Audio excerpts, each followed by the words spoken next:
अस्सलाम वालेकुम। कभी कभी मुझे लगता है कि हमारी जिंदगी की सबसे खूबसूरत कहानियां वो होती हैं जिन्हें हम खुद कभी खास समझते ही नहीं।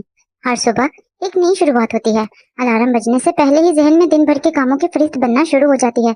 ना कोई स्क्रिप्ट होती है, ना कोई प्लान, बस एक नया दिन, नई जिम्मेदारियां और नई कोशिश। दिन भर कितने ही काम होते हैं, कुछ मुकम्मल हो जाते हैं, कुछ दोबारा हमारा इंतजार कर रहे होते हैं।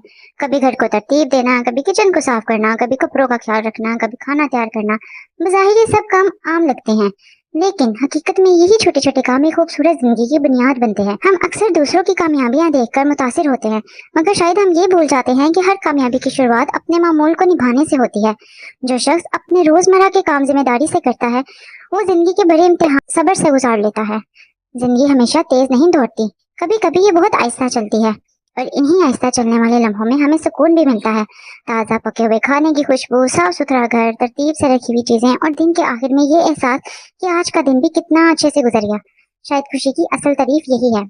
हम अक्सर सोचते हैं कि खुशी किसी बड़ी चीज से मिलने से आती है, मगर हकीकत यह है कि खुशी तो रोज हमारे आसपास मौजूद होती है, बस हम इसे महसूस करना भूल जाते हैं। अगर आपने आज भी एक काम दिल से किया है, तो यकीन माने आपका दिन कामयाब रहा, क्योंकि जिंदगी सिर्फ बड़े ख्वाब पूरे करने का नाम नहीं, बल्कि छोटे कामों को मोहब्बत और खलूस से करने का नाम है।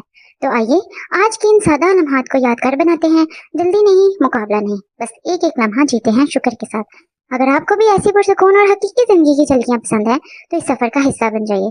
यहाँ हर वीडियो में दिखावा नहीं, बल्कि जिंदगी वैसी ही है जैसे हकीकत में होती है, क्योंकि आखिर में जिंदगी खूबसूरत वो नहीं होती जिसमें सब कुछ हो, बल्कि वो होती है जिसमें इंसान छोटी छोटी नेमतों की कदर करना सीख जाए। बस इसी तरह आपसे बातें करते ये दिन भी गुजर गया और मेरे घर के काम भी हो गए। बाकी आगे की वीडियोस मैं रिकॉर्ड करना भूल गई थी, क्योंकि लाइट चली गई थी हमारी, तो फिर आगे की वीडियोस जो है रिकॉर्ड नहीं हो सकी। बस काम वगैरह निपटा के फिर मैंने खाना वगैरह बनाया, और इसी तरह मेरा ये खूबसूरत दिन जो है इख्तिताम को पहुंचा। बस आपसे एक ही रिक्वेस्ट है मेरी कि आप मेरे चैनल को ज्यादा से ज्यादा प्यार दिखाइएगा, क्योंकि मेरा नया चैनल है, मेरी पहली वीडियो है, तो मैं चाहती हूँ कि आप इसके ऊपर प्यार का इजहार करें। दूसरे नंबर पर कि अल्लाह पाक का हर हाल में आपको शुक्र अदा करना चाहिए, जिस हाल में भी अल्लाह ने आपको रखा है। क्योंकि आज के टाइम में जो घर में 3 टाइम का खाना पकता है, लोग खाकर सोते हैं, तो उसको अल्लाह का शुक्र अदा करना चाहिए कि भाई हम 3 टाइम का खाना खा के सो रहे हैं इतनी महंगाई के दौर में। बस अल्लाह पाक हम सबको इतनी तौफीक दे कि हम अपने साथ साथ दूसरों का भी घर भर सकें, अगर दूसरों का नहीं तो हम अपना कम से कम पूरा कर सकें। अपने दुआओं में याद रखिएगा, और इसी तरह मेरी वीडियोस को देखते रहिएगा।